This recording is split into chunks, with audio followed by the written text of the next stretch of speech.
Hello there and welcome along. Today you find me up in Wolverhampton. I've made the pilgrimage all the way up to the David Austin Show Gardens here at the David Austin Nursery for two reasons. One, I wanted to bring you a really lovely tour of the gardens here, and secondly, I've been invited to actually participate in one of their bare root rose courses.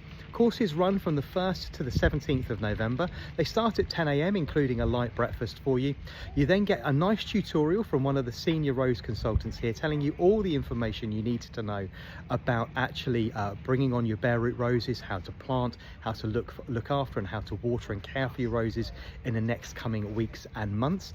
And then at the end of the day, you also get to take home a bare root rose of your choice as well, subject to availability. So you get to choose which one you want to take home to practice your newfound skills on. So while I was here, I also wanted to walk you around the show gardens. Now it's the 1st of November today, so it is not unfortunately the best time to be showing you roses, but there's still plenty to see here in the garden, and I'm going to move around and I'm going to show you a few roses. I did do this as a live, but unfortunately my signal's really poor, so we're going to show you just a few of the roses that are in flower today. First of all, a really heavily underrated rose. This one is Scarborough Fair, reviewed by myself I think in 2020. This is a fabulous, very tough little rose, perfect for growing in a pot as it is here, or if you wanted to in a shady location. If you're particularly bad with your watering, you might not give your roses as much care and attention as you think you do, Scarborough Fair is a really good one that's also going to stand up well to the rain and to the wind. So if you look growing on a particularly exposed site, that's a particularly good one. Still in flower as well, this is a really good rose, October's rose of the month from David Austin. This one is Olivia Rose Austin, a really good example as well. Coming up in the subject today with Liam, the senior rose consultant here, about the different colours of foliage. People often very worried that their roses are doing something strange when they produce this wonderful burgundy red and burnt burgundy red growth tips. This is really quite normal for your roses, and it's a really good sign that they're doing very well. Olivia Rose Austin is one of those ones that colours up greatly this time of year, especially as the temperatures start to drop, with lovely burgundy red foliage. Round in the show garden here are the roses that are still very much in flower. A firm favourite of mine, the sister rose of Harlow Carr. This one is the Country Parson. You can see that lovely sherbet yellow colour coming through on the Country Parson just at the moment. Don't forget, these roses in the huge large pots are planted in threes. The advice is actually to plant these individually in a large pot. They do them in threes here to make sure they're really big and showy, and of course they're being very well tended by the 3 gardeners that look after the show gardens here, and intravenously sort of fed a drip water of nutrients and water. But the advice really is to plant 1 rose per pot. Another rose still in flower right now, this one is obviously the Lady of Shalott. These cold nighttime temperatures as we head into November really only serving to intensify the colour of her flowers even more. You can see those beautiful russety orange burnt tones coming through that one at the moment. We're going to move through into the show gardens. First of all, we're going to head into the long garden. Please excuse me, I can't actually flip the camera around for you when I'm doing this. This is why I tried to do this as a live earlier, but unfortunately my signal is so poor.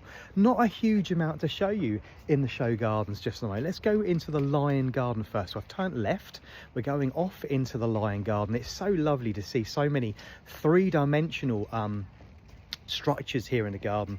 I really must pay more attention to three-dimensional things. I'm really struggling with surfaces to grow other roses on at the moment, but round into the lion garden, this is where this morning the group that I was with saw Liam, the senior rose consultant here, planting a bare root rose as part of his tutorials. You will see as we move around the garden there's lots of shuffling going on at this time of year. They're removing lots and lots of roses to be able to plant new roses in the garden here. They're removing the soil ahead of actually replanting, but there's still lots in flower. This one here, reviewed by myself, a fairly old variety. This one is Rosemore. You can see those lovely almost look like they've been hand painted little rosette flowers just there. Lovely blushing. That one was reviewed by myself during National Rose Month 2024. That review is available for you to watch at any time. Again, these lovely yew pyramids surrounding the lion garden, giving lots and lots of drama and lots of height to the garden and structure at this time of year. Lots of perennials mixed in here, things like heliums, things like verbena, all still standing tall, looking really quite pleasant as the season starts to change. You can see if I spin round, the peonies are on their way down in the peony cages just there, but looking exactly as they should do at this time of year. Some lovely flowers still to be had on Penelope Lively. That one is still in flower at home with myself as well on the south coast of England. Rosa rugosa, still with lots and lots of hips on it as well. So we move around the lion garden. So we're getting to the spot where Liam was planting his bare root rose this morning. It'd be interesting to see if the rose is still in the ground, and it's not, it's gone. I've had a funny feeling it would be out of the ground and ready to be planted tomorrow as he does the entire thing all over again. Right, we're now moving our way all the way through into the Renaissance garden. So I'm now going to turn left again. We'll go up the steps. Oh, right into the Renaissance garden. You can see the long drag through the Renaissance garden, that lovely walkway of pergola here, containing loads and loads of climbing and rambling roses. Some of the English climbers and English ramblers bred by David Austin roses, but lots of other ones as well, like Francis E. Lester just here, which is wonderful for producing hips. You can see these lovely decorative hips at the moment. Obviously my hip masterclass is available for you to watch at any time across all of my different platforms. But a lovely, like I say, if I pan the camera around, you can see lovely drag down through the Renaissance garden into the long garden. But we're going to go and see the reflection pool, which is one of the big features here in the main part of the garden. So I'm going to turn left and we'll head off into there now. And as we enter the long garden, you can see there's lots and lots of places here in the garden where they are digging up the roses and moving things about. So if you visited the gardens before and you think, oh, there's nothing new for me to see, there is plenty new for you to see. Lots and lots of shuffling about happening here. So they're going to be looking at, say, if I turn this round for you, you can see loads and loads of areas where they're removing roses to add new ones to the collection and new ones to the garden, bringing lots of new interest as well. But as we move around, there are still a few blooms to be seen here in the garden. A favourite of mine that's actually on the list for me to review next year during 2025 is not a David Austin rose, but still produced by David and still produced by David Austin Rose and supplied by them, is Champagne Moments. I'm really looking forward. That's a floribunda, a particularly good floribunda as well, and one that I'm really very keen to get a review out for you too as well, because I know so many of you really like that particular rose. As we move through here, there's still lots of roses still in flower. This particular part of the garden, lots and lots of work being done to. Huge swathes, as you can see here, being removed, ready for replanting. But we're going to head now through. We'll go back down this way. Back down this way, and we're going to turn into the Renaissance garden.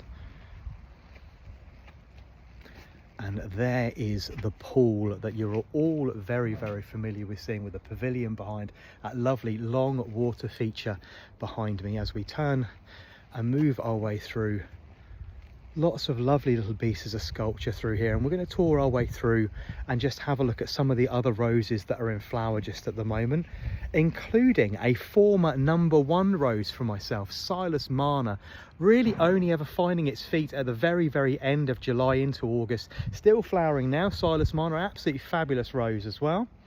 Boscobel, look at the colour of Boscobel at this time of year. Really, I'm struggling to get the camera angles. There we go. Really deep coloured on that dark salmon coloured rose there. Really good for growing in a pot or right at the very big front of a border. Tottering by gently, again just on my right here. One of 2023's brand new roses, Penelope Lively, still very much in flower at the moment. Obviously the blooms having been battered around a little bit by our very inclement weather over the last few weeks and certainly few months. It's not been particularly nice as far as the weather goes. Who else have we got? the beautiful Estacia Vi. This is a firm favourite of mine, taking hold of one of the #1 or prime positions here in the garden. This is a really good one. If you're growing in a pot, you want a rose that's really good for fragrance and even better for cutting. Estacia Vi is a fabulous rose for doing all of that for you. So that's a firm favourite of mine. Been in my top 10 for about 3 years consecutively, that particular rose. So that one is a really good one. Right, what else have we got for you? I simply can't get over how many flowers that Donu is still producing here. You can see it's very dull here. Been horrible for weeks and weeks on end, but Donu still very much in flower. You can see again all of these burnt crimson, burgundy red growth tips on Donu, still producing loads and loads of flowers, and it looks like it's going to be in flower for several weeks just yet. Mine at home over the last year has been in flower it's still in flower at the very end of December. So it'll be interesting to see what it does this year as it enters its second full year in its pot. As you're aware, if you follow along closely, mine is in a really large container at home. That rose really capable of flowering in deep shade all the way through to the very end of November and into December. Right, we're moving our way through now. Oh, who else have we got still in flower by the look of it? The Lady of Shalott just off to my left, still in flower now. Big swathe of the Lady of Shalott just there, flanked by looks of it, I'm going to go the Poet's Wife. Oh no, it's not, it's Bring Me Sunshine. Bring Me Sunshine still very much in flower, so very difficult to decide which rose to give my #1 spot this year to, whether it was going to be Bring Me Sunshine or Donu, and Bring Me Sunshine just pipped Donu to the post. I'm not sure that will be the same next year, we'll see what happens, but it was really difficult to actually choose between the two. Incidentally, for those of you still very thirsty for a dark coloured rose, one of the few dark crimson or red roses still being grown by David Austin Roses is Thomas A. Beckett. Stood at the back of the border there, you can see really substantial plant, or a group of plants there, that really deep and very distinctive cerise pink or red flowering there. So that's a one that you can still get hold of if you're looking for a dark coloured rose. Again, another big area that's going to have something new being placed into it. As we move our way through, very nearly at the end of our tour today. I hope you've enjoyed our little walk around the David Austin Rose Garden. I say it's a little bit difficult at this time of year because there's not a huge amount to show, but I came up for one of their Beirut Rose courses and wanted to show you just a few bits. We're going back into the long garden now, and I think that'll just about wrap things up for today. I hope you've enjoyed today's tour. If you have any questions, you know how to get hold of me. Don't hesitate to drop me a message or drop me a comment below, and I will see you all again very soon. Take care now. Bye bye.